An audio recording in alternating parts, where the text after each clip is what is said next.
ဒီနေ့တော့ဆရာတို့ loop တွေအကြောင်းကိုစပြီးတော့သင်ပေးမယ်အဲ့တော့ program ကဘယ်လိုအလုပ်လုပ်လဲ embedded system ပဲဖြစ်ဖြစ်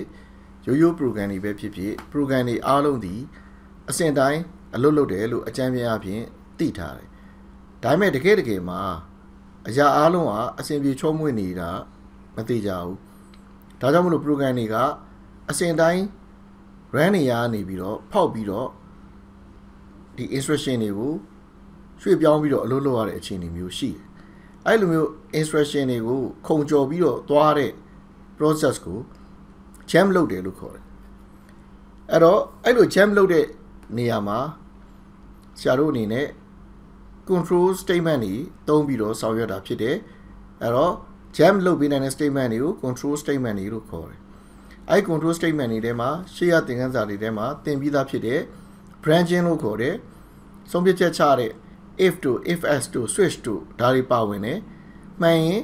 instruction တစ်ခုကိုခုန်ကူးသွားတယ်မှားရင်တခြား instruction တစ်ခုကိုခုန်ကူးသွားတယ်အဲ့လိုမျိုး jam လုပ်တာတွေရှိသလိုအချိန်ချင်းပြန်လုပ်ဖို့လိုတဲ့အခြေအနေတွေမှာဆရာတို့ jam လုပ်ရတဲ့အခါမျိုးတွေလည်းရှိတယ်အဲ့တော့တခါလေကြာလို့ရှိရင်လုံးဆောင်ချက်တစ်ခုကိုဆရာတို့ကအချိန်အရေးအတွက်နဲ့ဆောင်ရွက်ရတာရှိဥပမာကိုက LED မီးလုံးကို10က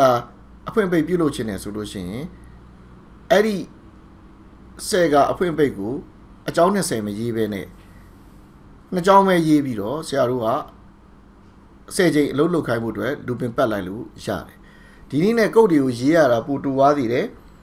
ပို့ပြီးတော့ effective ဖြစ်လာစေတယ်အဲ့ဒါကဆရာတို့အချိန်ကြီးအတွက်နဲ့အလုပ်လုပ်တဲ့ loop တွေနောက်တစ်ခုကဘာလဲဆိုအခြေအနေပေါ်မှာမူတည်ပြီးတော့ပြောင်းလဲလုပ်ဆောင်ရတဲ့ looping တွေဥပမာဆရာတို့တန်ဖိုးတစ်ခုကိုအပေါင်းတို့မြောက်စား operation တစ်ခုလုပ်တယ်လုပ်တဲ့အချိန်မှာဒီတန်ဖိုးကဘယ်လောက်တည်းမငယ်မချင်းဘယ်လောက်တည်းမကြီးမချင်း looping ပတ်နေမယ်ဆိုပြီးတော့အလုပ်လုပ်ဆောင်ရတာတွေရှိတယ်အဲ့ဒီဆောက်ရွက်ချက်တွေကဘာနဲ့တူလဲဆိုတော့ဆရာတို့ branching က if to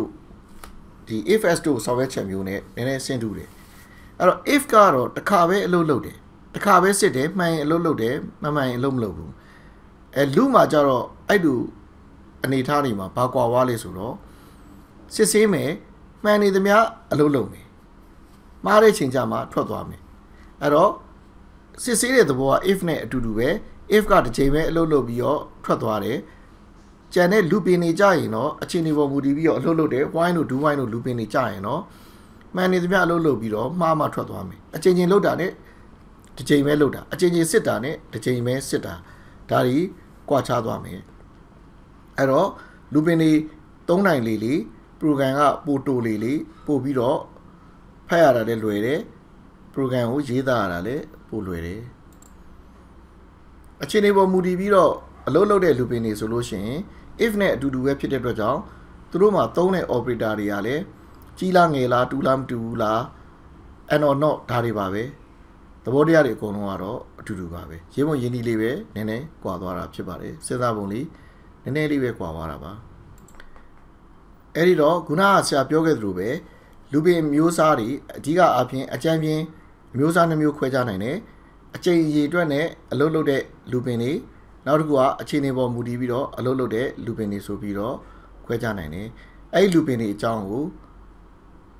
လာမယ့်သင်ခန်းစာမှာတစ်ခုချင်းအသေးစိတ်ရှင်းပြသွားမှာဖြစ်တယ်ဒီလောက်ဆိုရင်တော့ looping အကြောင်းကို intro အနေနဲ့သိလောက်ပြီလို့ယူဆတယ်အားလုံးကိုကျေးဇူးတင်ပါတယ်